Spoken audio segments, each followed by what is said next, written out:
Welcome to the next lesson, choosing the best supplier.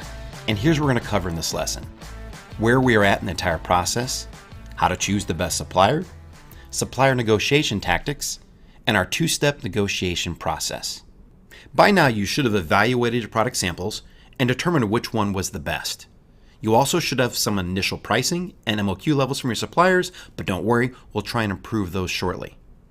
Now, if one of your product samples stands out among all the others and is really the only one that you want to go with, then your supplier has basically been chosen for you at this point, and you can move on to supplier negotiations. However, if several of your samples seem viable, it's time to now evaluate your suppliers and use that to our advantage during negotiations. If you have more than one viable supplier, here are some things to consider. Which sample had the best quality? Which supplier communicated the fastest and the clearest with you? Did one supplier offer more options than the other ones? Which supplier had the best pricing, at least at this point before we negotiate? And were there any significant differences in production time? Perhaps one supplier could manufacture your products in 25 days, but another was backed up and might take 40. Evaluate each one of these and try to get down to your final two best suppliers. Then we'll proceed to supplier negotiations.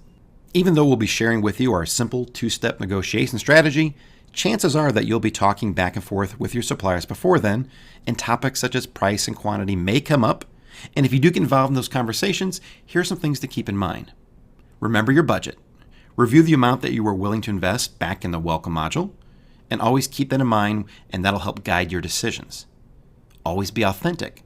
Now, you don't have to divulge everything to your supplier, such as the fact that this might be your first product you've ever sourced. But whatever you do tell and share with them, make sure it's always truthful. Be sure to show your potential to them. Even though you are the customer, your supplier is still investing their time in you and taking a bit of a risk, and they want to feel good about their chances for a good return. For example, you could share with them your plans for growing. Perhaps you want to grow this product to 3,000 units per month within 6 months and launch 2 new products by the end of the year. Comments such as that when you're having a conversation will truly help them see their potential to grow along with you. Be sure to think long term. You're building an important relationship that'll play a significant role in the success of your business. Your margins are usually bigger than your suppliers, and it's simple math. When they're selling you a product for $5 and you're reselling it for $30, a 10-cent price difference is much bigger to them percentage-wise than it is to you. If you and your supplier can't come to an agreement that meets both your needs, then don't be afraid to say no and move on. It's actually in both sides' interest to do that. And never ever burn a bridge. A supplier who doesn't meet your needs today might be a great option later on. For example, if they have really high MOQs but great prices, you might not be able to use them right now. But later, once you start selling more, they may be a great option, and you'll want to be able to reach back out to them to further increase your own profits. Throughout this entire process, it's critical to have the right goal. The goal is not to get the cheapest price possible. It's to get a good deal that benefits both sides and gets you started on your journey towards building your own business. So then, what is the secret to getting the best deal? Well, there's 2 ways that I like to look at it. In the short term, if you have more than one potential supplier, that's the easiest way. You can use both suppliers to get the best pricing and MOQ for your initial order. In the long term, however, the best way to get the best deals is to sell out of your first batch of inventory and quickly place a second order. While you absolutely want to negotiate on this first order, and you can, your real ability to get better deals is to sell out fast and to reorder quickly. That's what will get the supplier's attention and will make them want your business even more. Here's a simple 2-step negotiation process that you can use for placing your first order. Now, you may have your own style of negotiating, and that's totally fine to use what you're comfortable with, but this has worked for us and for other sellers in the past. Since pricing and MOQ were tied closely together, in our first attempt, we're going to try to get the best of both in one email.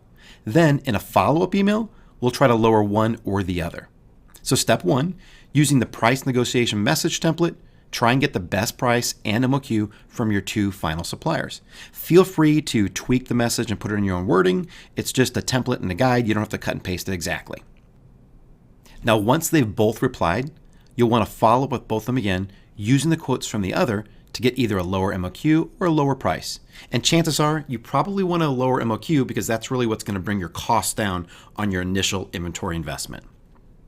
For the supplier who gave you the worst offer, mention that you have another supplier with a much better deal and simply ask them to match that. And you can ask them to match both the MOQ and the price. It doesn't hurt to ask.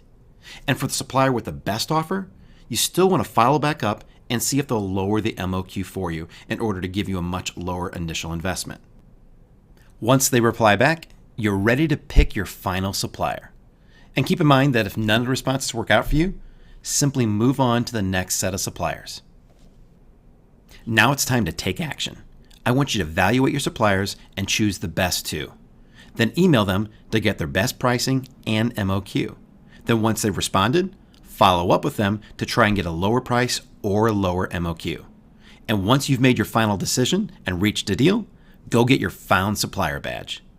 Next, I'll see you in the very next lesson where we'll start getting ready for our first inventory order.